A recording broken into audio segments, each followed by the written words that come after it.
All right, Gaza War, day 217. Forgive my appearance. I was doing a little judo. I got thrown on my nose. I'm all right. But I'm not as good looking as you may have come to expect. Anyway, that is neither here nor there. Um, the day 217, and you know how I usually say no end in sight, and I'm definitely saying no end in sight today. It's interesting because there is news from Hamas where they said after the collapse of the negotiations, the inevitable, predictable collapse of the negotiations with Israel sabotaging it at the last minute again, the Hamas said they're reconsidering their negotiating strategy. So that's an interesting note. It's very ambiguous.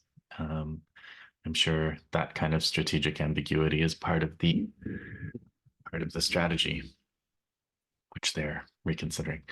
Uh, I wanted to make a note about this point, which is, I think, or just to reinforce a point that I've been making many times, which is I don't insist on the idea that the US controls Israel or the idea that the Israeli lobby controls the US because I don't think that there are separate ruling classes to these countries. I think of it, as I've said many times, of it as a single factionalized ruling class with different factions wanting to pursue different strategies to meet the same goals. The Republicans, the Democrats, the uh, Democrat Zionists, the Republican Zionists, the American Zionists, and the Israeli Zionists, the settlers, the peace camp. All of these have different strategies for ultimately destroying and controlling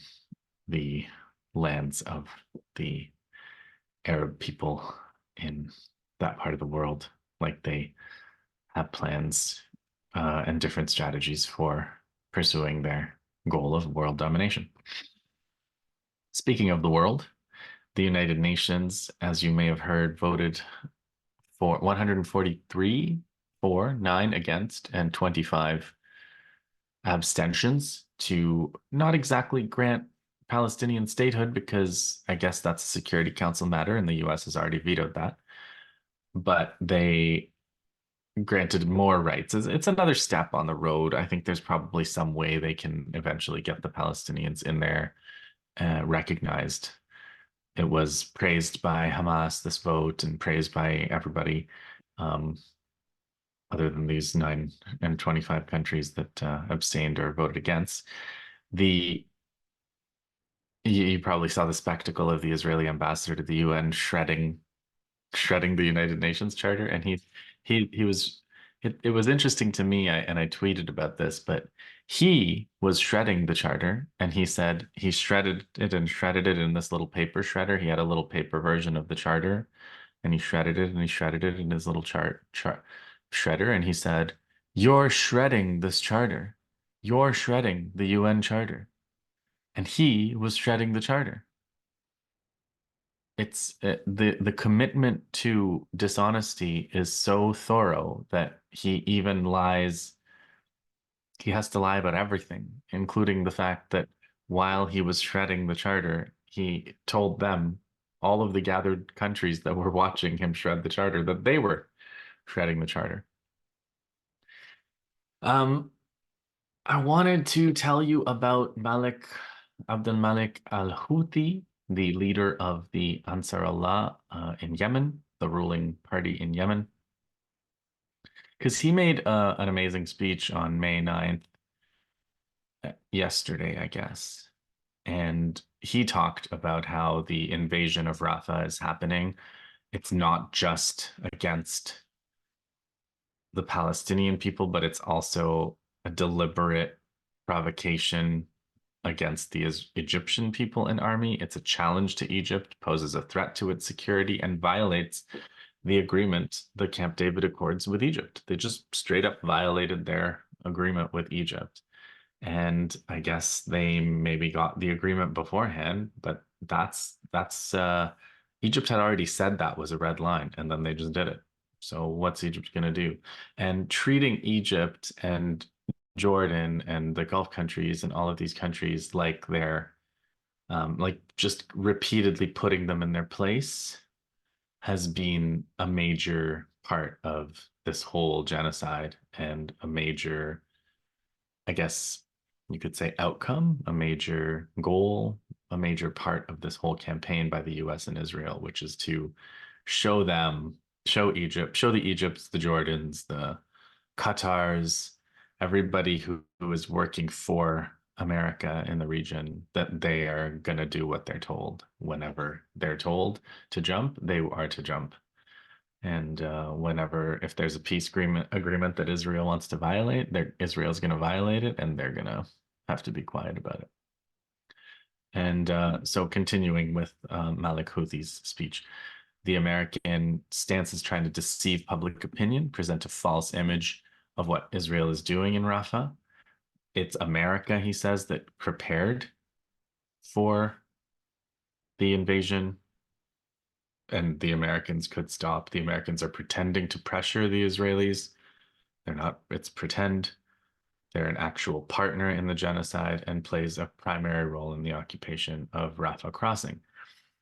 Houthi also, Al Houthi reminds viewers that the occupation of Rafah is not a military achievement for the Israelis because that was never defended, and we're going to come to that issue in a second. So on the first day, they did this little maneuver. They went all the way across the Palestine side of the Egypt border. They took the crossing and and planted the Israeli flag there. But that wasn't, as they never seem to learn, that's not the end of the battle. That's the beginning of the battle, as they have certainly learned today. Al-Houthi says the level of criminality and savagery has roots in deep-seated hatred and extreme hostility towards Arabs and Muslims, beginning in their educational system for their children, entrenched as a psychological condition, a complex, a belief, and a culture. The support the enemy receives from the West stems from their ambitions in our region alongside their existing Zionist doctrine. He says Muslim countries need to do a lot more than condemn. He exhorts the nation, the Ummah, the Muslim people of the world to fight back, to achieve a deterrent capability. He thinks it's astonishing that regimes are negotiating security agreements with America. If Israel wants to target those countries, Washington would support that attack. The enemy operates with a long-term strategy, and he says the Muslims need to do the same. And it's really, there's a kind of a powerful line that he says, which reminds me of Julian Assange. He says, those who prioritize their material interests over their responsibilities may lose their material position when it's their turn and find themselves unprepared to face dangers. So there's nobody who embodies that less than the Houthis, of course, than Ansar Allah, who have repeatedly sacrificed their material interests to the point of getting bombed to fulfill what they perceive as their responsibilities. Al-Houthi commends the student movement. He says they exposed the Zionists who speak of freedom and rights and values.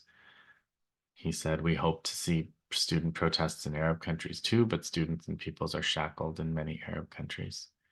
Student protests have alarmed Zionists, prompting the West to violently suppress them, using the label of anti-Semitism aims to fully subjugate Western societies to Zionism, he says. He expresses hope that the Turks are going to actually do embargo with trade and reach a full level. Well, I guess he can hope, right? Hopes to expand the boycott.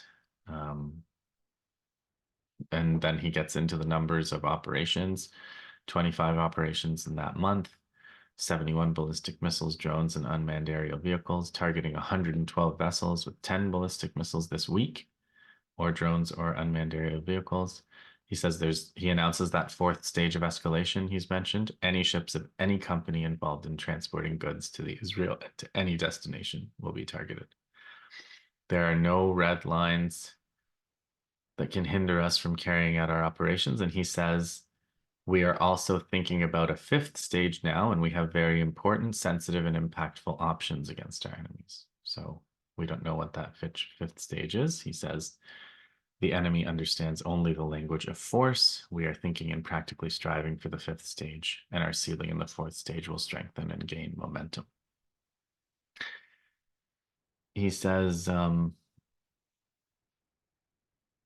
he announces their readiness to use the capabilities stored in any Arab country's warehouses instead of letting them rust. So he says, let us get to Palestine, give us the weapons, we'll use them. He says he announces the training of 296,000 people, a good achievement that should continue. And then he concludes, we are with you, to the people of Rafah. You are not alone, and we are with you until victory. So quite a powerful speech from Malik Houthi, leader of Ansar Allah. So there was an interesting communication from the student intifada. They called it From Harlem to Palestine. They call themselves the Hinds Hall, from Harlem to Palestine, and they talk about escalation, and it's a very militant statement. If you take a look, if you want to look that up, I won't quote from it at length, but do take a look at it. There was a hacker group that called themselves Bushnell's Men, I think, Bushnell's Men. So watch out for computer hacking collective operations from a group calling themselves Bushnell's Men. Aaron Bushnell, of course, the U.S. Military, the young military person who set himself on fire and self-immolated to protest the Gaza genocide and U.S. support for it. Okay, so there have been airstrikes everywhere as the Israelis have been hitting North Gaza, Central Gaza, East Rafah, West Rafah. They're shelling West Rafah from the coast, and they're doing airstrikes everywhere. And so I just want to reiterate my point from the last sit rep, which is I would strongly advise people not to get hung up on the idea that this is some kind of limited pre-ceasefire operation. It's not limited unless you want to invent a totally distorted meaning of the word limited. Okay, remember from the beginning, this has been a war where the Israelis have been trying to use massacre, starvation, siege against the civilian population now, and inventing new horrors like the methodical destruction of every hospital, targeting children, all of the horrific massacres at the hospitals themselves, the tortures, and you probably may have seen images from their I don't know if you want to, what word you want to use for these camps, these prison camps, but certainly they are evocative of other such camps that we've seen. So this is a camp called Sedetman Camp in the Negev desert. It's a prison camp. Many prisoners have been tortured to death, including a doctor have been tortured to death. This is a leaked photo. There are a couple of others. So that's the kind of thing the Israelis are doing. And as the Israelis are doing this, the Palestinian resistance is trying to destroy Israel's military capacity on all levels, physically in terms of their armored vehicles, of course, attrition of their soldiers, but also their will to fight and their will to sacrifice for a cause that is so unjust and such a dead end, morally, economically, politically, a dead end. And that's the resistance's goal. So you have two different methods being pursued, two different goals, but the idea that what Israel is doing is a limited war, I think, is a real self-soothing thing that we can't afford. In fact, in terms of their war against civilians, this is the most unlimited. They've sealed Rafah from the Palestine side. That was the last lifeline. This is the starkest possible part of the war against civilians, as they've closed Rafah, the only crossing from which aid could come from the Egyptians from a non-Israel side. And Israel, as you know, also the Israelis, grassroots Israelis, supported by the military, destroy aid and stop aid and demonstrate against aid entering from any of the Israeli crossings. I mean, the Kerem Shalom crossing is an Israeli crossing in South Gaza near Rafah, and the Israelis are invading Rafah from there. So this is the kind of total siege that the Israelis have been fantasizing about doing from the beginning. Um, so it's that same race against time that we've been watching from the beginning of the war, where the Israelis are trying to destroy the civilian population through genocide and genocidal tactics of all kinds. And they do apply their ingenuity and inventiveness to doing these things and to covering them up. And the resistance is applying all their ingenuity to trying to fight the Israeli army, which makes all of this possible. And in the event that, I mean, that they're trying to speed the genocide up, the resistance military capacity is still in pretty good shape in spite of everything. And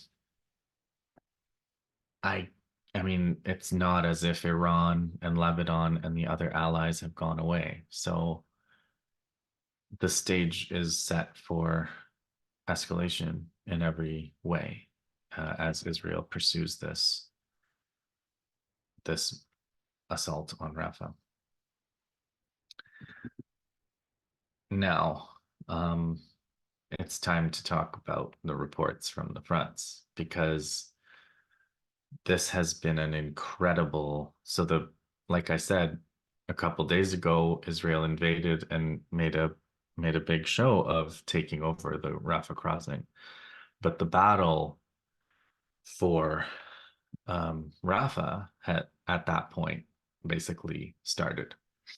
And the past 24 hours have been hours of incredible resistance attacks, unbelievable intensity, and basically proving the main constraint on the resistance's ability to destroy the Israeli military is their access to the Israeli military. When the Israeli military had withdrawn from all of those, from Khan Yunis, when the Israeli military had withdrawn from Gaza City, those were the times when you stopped seeing high tempo of destruction of armored vehicles and group gatherings of soldiers. Well, we're back to that now. We are absolutely back to that. And with, in fact, new weapons and new tactics. Let's talk about it, because as the Israelis invaded Rafah, they also re-invaded Gaza City, specifically the Zeytoun neighborhood of Gaza City, which has always been a neighborhood where they've fought. Anytime the Israelis have invaded Gaza, whether it was 2014 or 089, there was fighting in Zeytoun neighborhood of Gaza City. So, okay, Al-Aqsa Martyrs Brigades yesterday bombed command and control centers in Netzarim. The Qassam Brigades targeted military bulldozer D9, military bulldozer in Netzarim with a Yasin 105. The Soraya al-Quds, they're talking about fighting in Tulkarm with a mine. I think that was a couple days ago. Let's keep going. The Iraqi resistance. I'm not gonna break it down. I'm just gonna kind of scroll through and tell you as I see them as they came out. Um, I fell at base with a drone. The Iraqi resistance has been extremely active. Many drones against Israel, the most in a 24-hour period. Hezbollah hits Al Samaka. The Iraqi resistance hits the Leviathan gas platform on May 9th. Okay, what else have we got? Hezbollah attacks Metula settlement. Soldiers there. You probably heard that UNRWA's building in Jerusalem was set fire to by Israeli settlers. So nobody was punished for that, as far as I know. Iraqi resistance targeted Israel's Ovda air base with drones. There's a whole bunch more missile attacks by Hezbollah, Natua, Ramia, Al Jarda, Jal al Alam, Al Malikiya. Okay, let's keep going. We have, I want to tell you, Eilat, the Iraqi resistance hit Eilat drones twice over the past day. And then, okay, now let's get to Qassam brigades fighting. Okay, yeah, here's the field report. An extremely um, major attack. So Qassam brigades executed a complex and simultaneous military operation near the Al Dawa Mosque in the east of Rafah. They targeted a building where a number of soldiers were fortified with a thermobaric grenade shell, targeted an infantry carrier under the building with a Yasin 105 shell, and targeted a group of soldiers next to the carrier with an anti-personnel shell, resulting in all members of the force being either killed or injured. There was an ambush at the Saad Sayel barracks site. That's an Israeli barracks site. I'm not sure if it's on the Israeli side of the line or if it was an improvised barracks that they set up when they invaded Rafah, but this was a minefield. I'd suspect it was on the inside of Gaza. A minefield was forcefully detonated, targeting, and a Merkava tank was also targeted with a Yasin 105. So these are two separate major attacks in Rafah, a pre-prepared minefield, as well as this complicated attack with a thermobaric grenade, Yasin 105, and then a group of soldiers. So that was a massive, a major set of complex attacks. And they also were fighting in Zeytoun, targeted a military vehicle with an RPG in Zeytoun Clinic, in the vicinity of Zeytoun Clinic in Zeytoun neighborhood south of Gaza City. They also used their rockets, the Rajum rockets. They've been firing those at gatherings of soldiers in gathering to invade. They bomb Soraya al-Quds, bombing soldiers around Moonlight Hall Street 8 Zeytoun neighborhood. Al-Aqsa Martyrs Brigades hit an Israeli military vehicle with an RPG.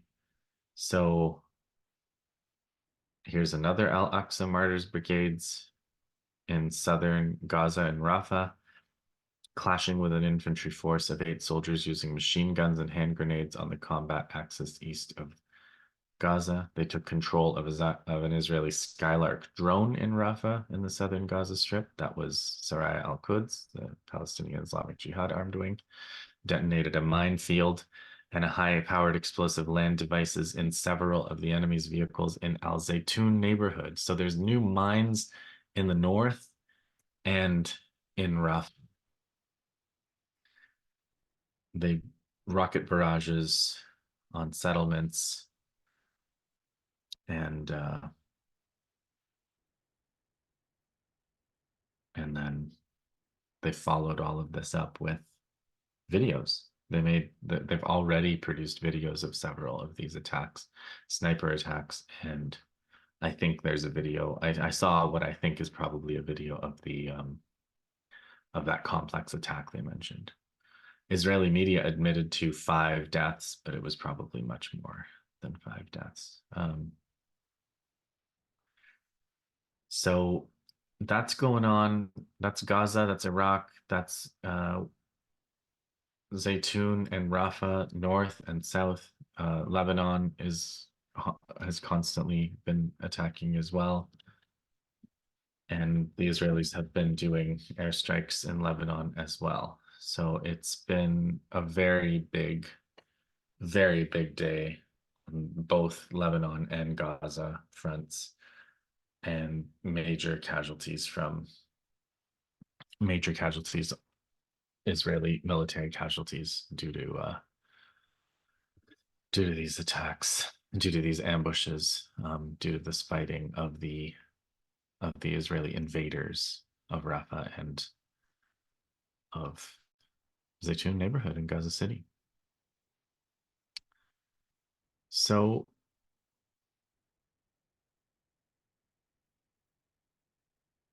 um okay. There's also fighting in the West Bank, I should say. Jenin, Nablus, I think Tulkarm again. But I want to there's one other thing I want to say tonight. That's pretty much the news. I want to say tonight, I want to talk about Iraq. I promised that I would tell you about Ali Kadri's book about Iraq. Well, it's called The Unmaking of Arab Socialism, and I carefully read the chapter on Iraq. I will go back and read the other chapters. I always get a lot out of reading Ali Kadri, and I've read Ali Kadri's book on China, which was great. And I'm gonna read Ali Kadri's.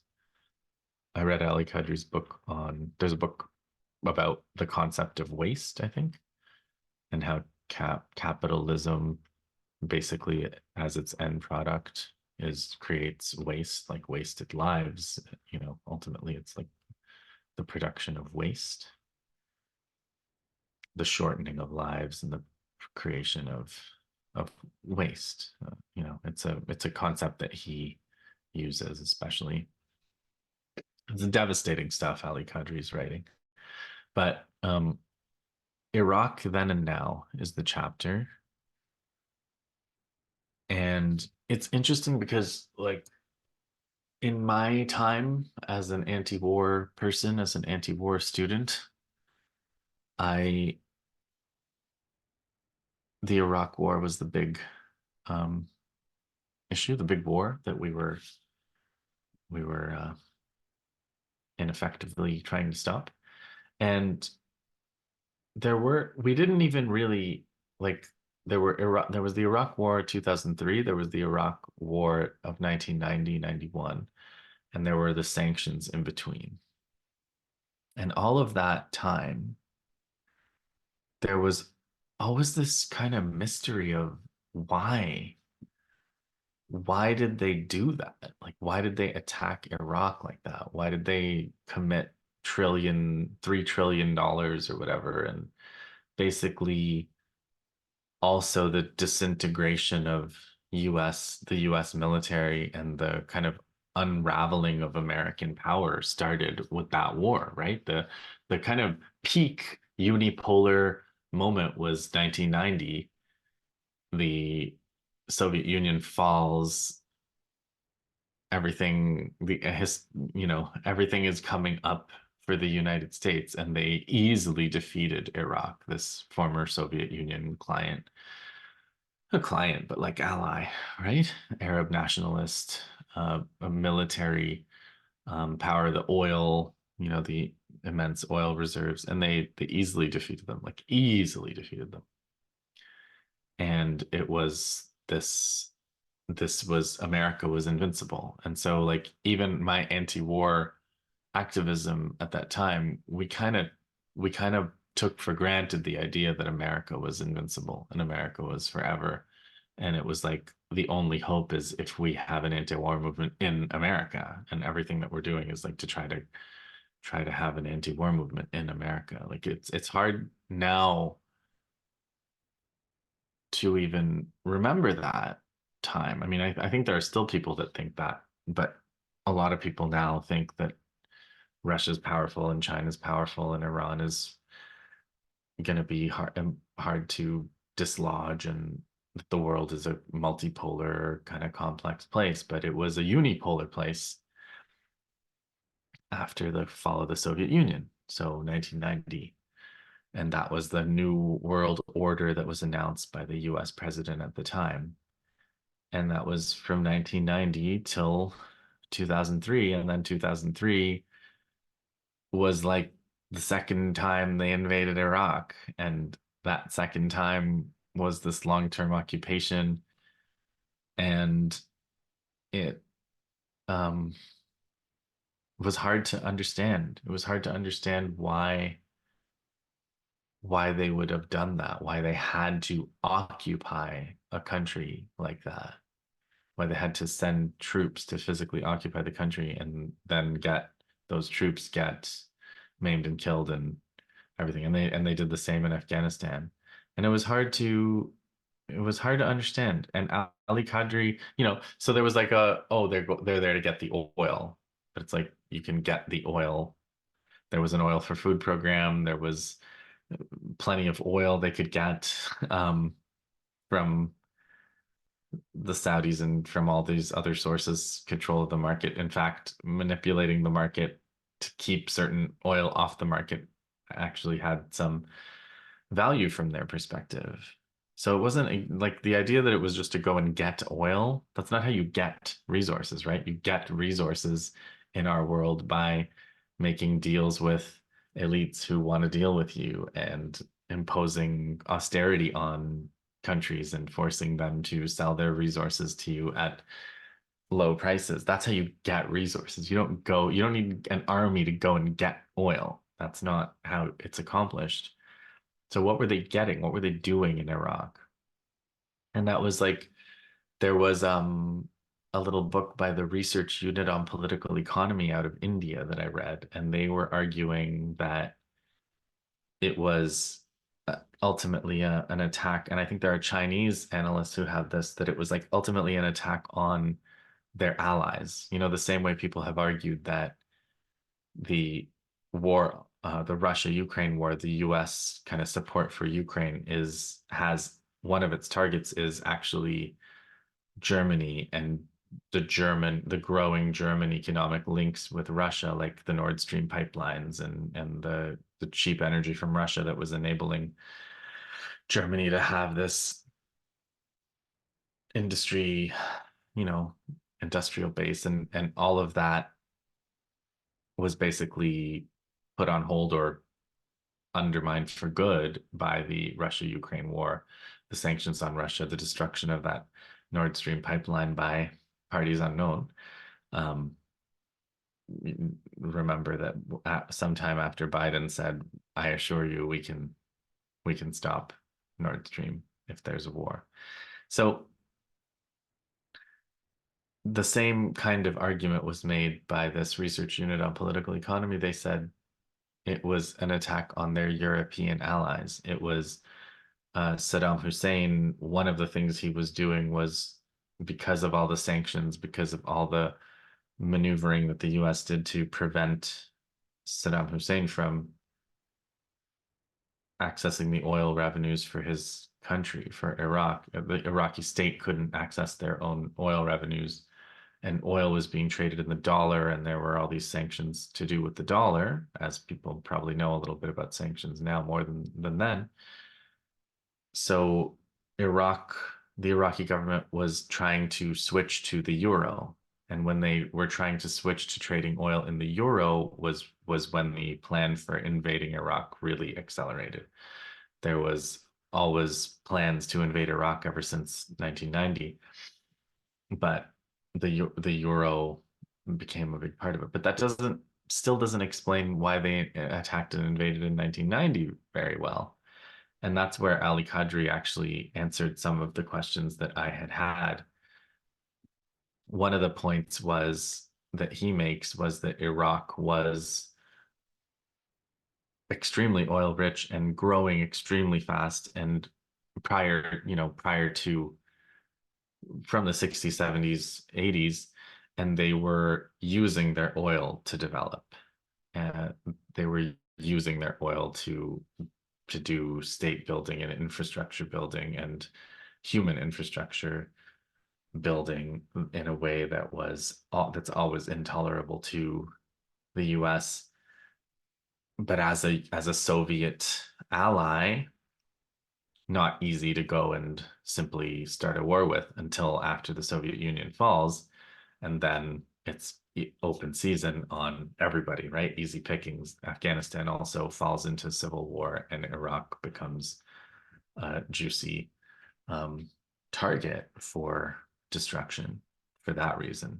Just same as Yugoslavia did, right? Yugoslavia also kind of under some kind of protection by the Soviet Union, but as the Soviet Union falls, there that protection is gone, and Yugoslavia becomes carved up and you know completely destroyed, partitioned, balkanized, if you will.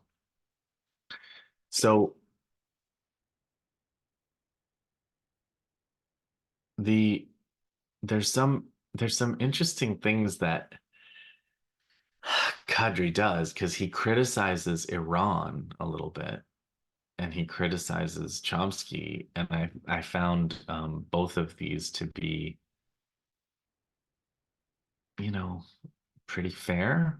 Um, he says, okay, let's, because remember, Iran and Iraq were in a war from 1980 to 1988, and that's something I referred to Nasrallah's speech about it.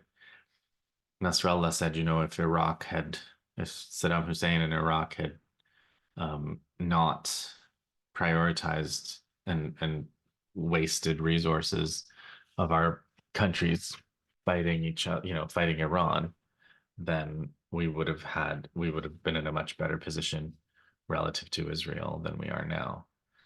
But Kadri actually says that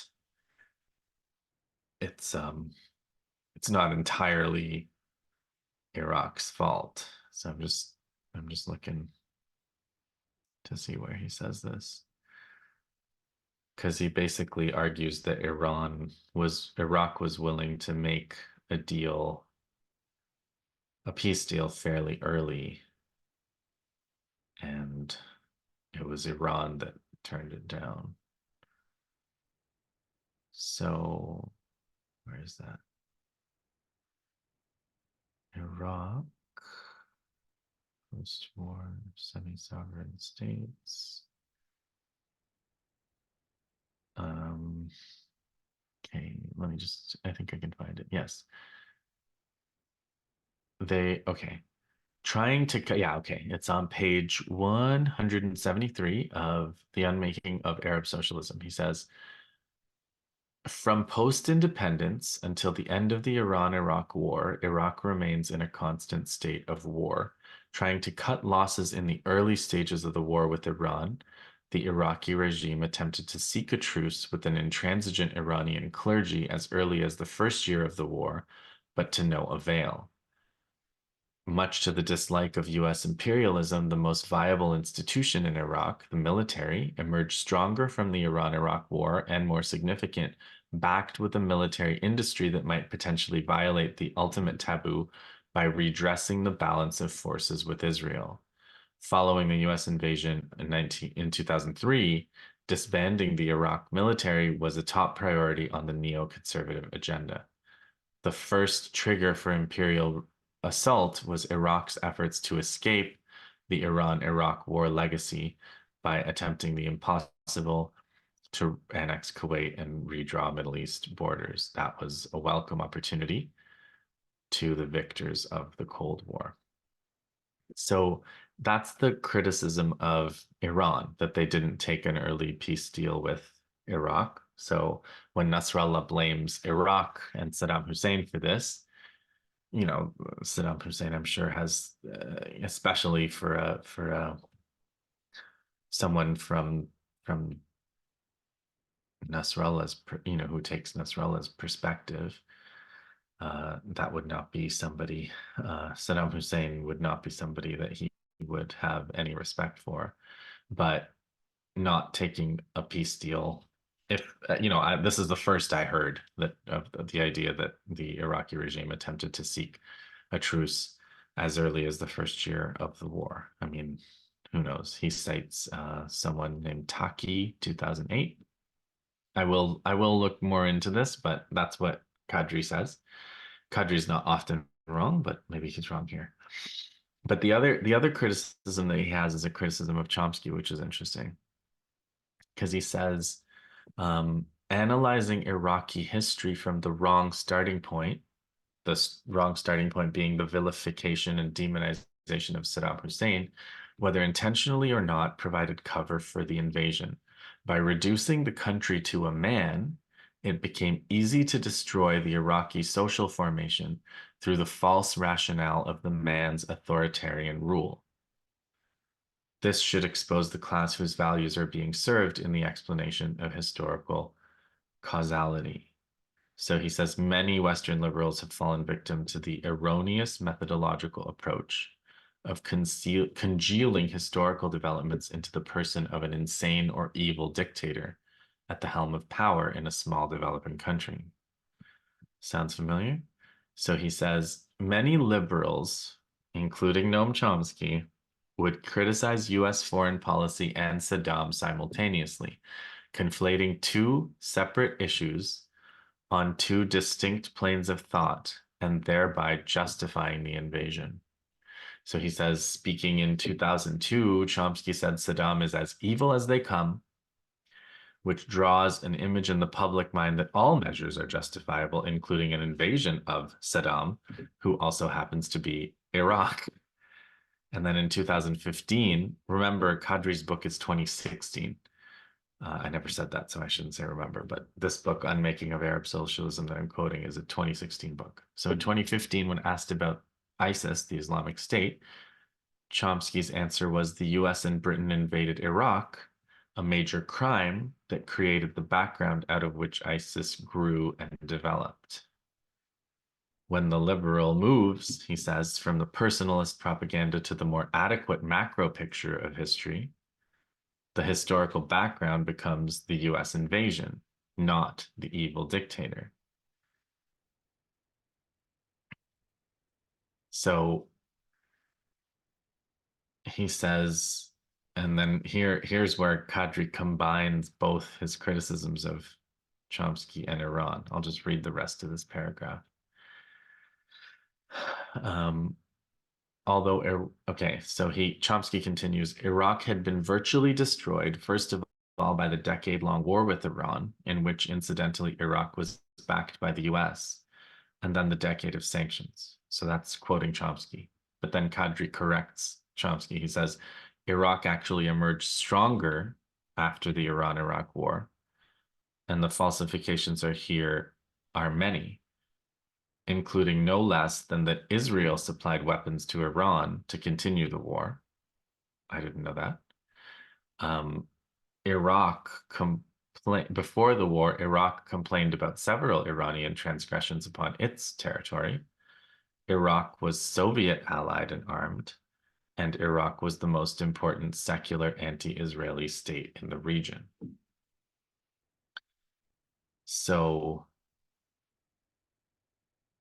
that's a totally new perspective to me. And he goes on, he says, Iraq, the other side of the story, he says, let us consider the reactionary elephant in the room. The Iranian clerical regime brutally suppressed and, in many instances, massacred the socialists upon assuming power.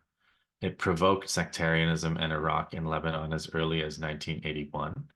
The other side of the story is that Iraq was effectively a Soviet armed satellite and not a Western one. It was not the handshake with Donald Rumsfeld that would turn Saddam into a Western puppet, which was more of a staged Hollywood maneuver than relevant history. So he is in 2016 kind of talking as if Iran is the source of Iran is more to blame for the war, the Iran-Iraq war than Iraq. I mean, he's taking, like, I guess, an Arab nationalist perspective, and I don't know whether maybe he would say the same today, or maybe this was, um, you know, maybe that was then, and today things look a little different in terms of the different roles of uh, the different states. Certainly, Iran and Iraq are getting along just fine these days. They are not at war like they were in 1980 to 88. So, um, what do you guys think of that? Because I think I have to agree that um, that the criticism of Saddam Hussein and the criticism, the invasion of Iraq, they have to be understood as two separate planes. Because otherwise, you are justifying the invasion of Iraq when if you're connecting them, the only possible thing you're going to end up doing is justifying the invasion and occupation of Iraq. And that was the trap. That was the whole rhetorical trap that was set for every anti-war person. That was the do you condemn Hamas of 2000, of the early 2000s. It was, well, you have to agree that Saddam is a brutal dictator. That was almost, I think that was like the verbatim phrase. Surely you agree that Saddam is a brutal dictator. But like, that's, as Ali Kadri says, that's a separate plane of existence from the question of why the US would invade and destroy Iraq, right? Um, he talks about the he then goes back a little bit farther and talks about how the US was very interested in making sure that Israel had the military power to defeat any coalition of Arab states, including Iraq. So making sure that they were to just that they destroyed Iraq's military capacity, especially after it emerged stronger after the Iran-Iraq war, but then lost its main ally when the Soviet Union fell. So that's the explanation for the 1990 war. And then perhaps, as the Chinese analysts in the research unit for political economy thinks, the 2003 war was just more like, we have this incredible power. Let's continue to destroy the Arab region, and let's attack our allies and their ability to access energy, and let's attack the idea of an alternative currency for trading oil by conducting this war. Um, Anything else we can say about Iraq? He has a lot of statistics about what happened to Iraq during the economically as a result of the invasion and destruction. And there's uh there's some stats he shows. I can show you the way that major economic and social development indicators over selected years. So 1970 GDP at constant 1990 prices 15,000, goes up to 23 in 1975, 42,000 in 1980. The Iran-Iraq war starts. Over the course of the Iran-Iraq war, we're down to 31,000, so they lose a lot, but they're recovering. 1990, the Iran-Iraq war is over. They're going back into these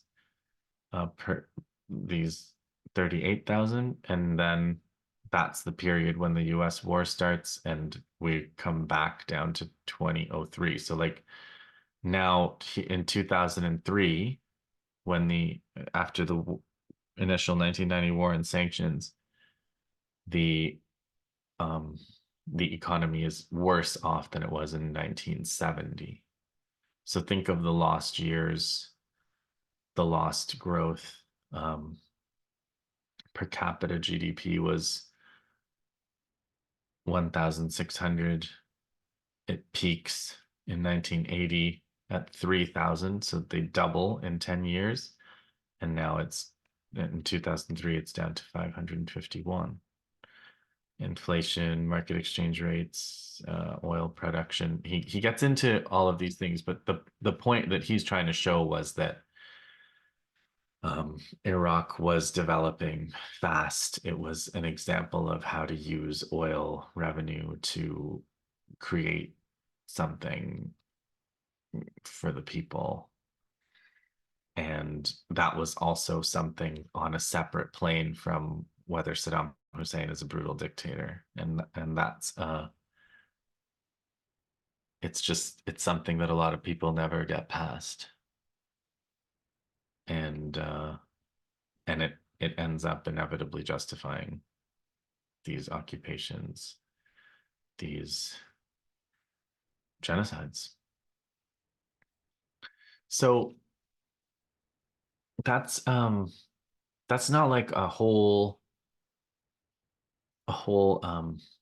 complete analysis of Iraq, but it's sort of Ali Kadri kind of helped me solve the mystery of the role that Iraq and the destruction of Iraq plays in the scheming of neocons, pro-Israel people, and American imperialists who have their designs and their plan for the Arab world, the AW, as Ali Kadri calls it. He has this conclusion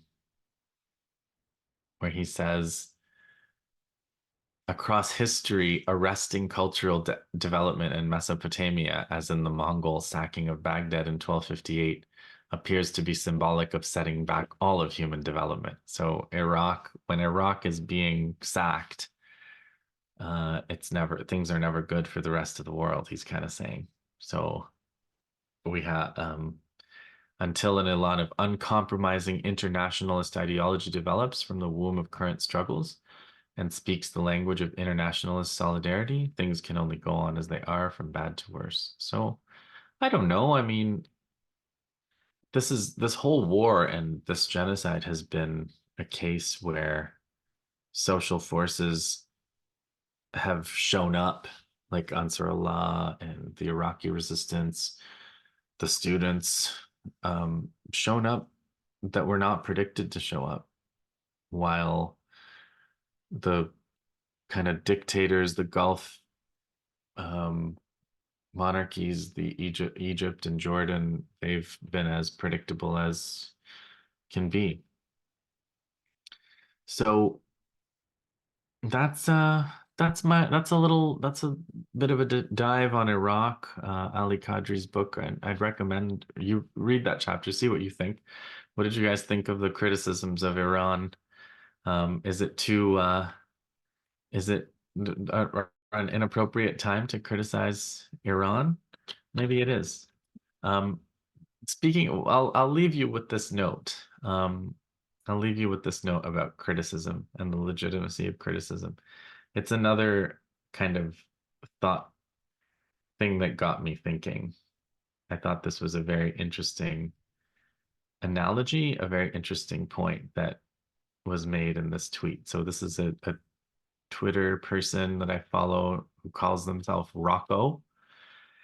And Rocco says that the dominant pro-Palestine narrative leaves room for condemnation of Hamas is a major problem. This is like if the dominant narrative of the Holocaust fully conceded that Jews were engaged in conspiracy against the German nation, but the Nazis had simply overreacted. And it's an interesting thought. That's another one that I'd be interested if you take up in the comments. What did you think of what do you think of that? Because it's not unlike what Ali Kadri's saying about the criticism of Saddam Hussein compared to um, the which should be on a totally separate plane of existence the question of why the US would be invading Iraq or destroying Iraq. All right, I'll stop there. Please like and subscribe and comment. And we will see you in the next. This, like I said, these days are going to be days of pitched battles in Zeytoun and in Rafah, and even ever more intense siege. And we'll be here covering it. Hang in there.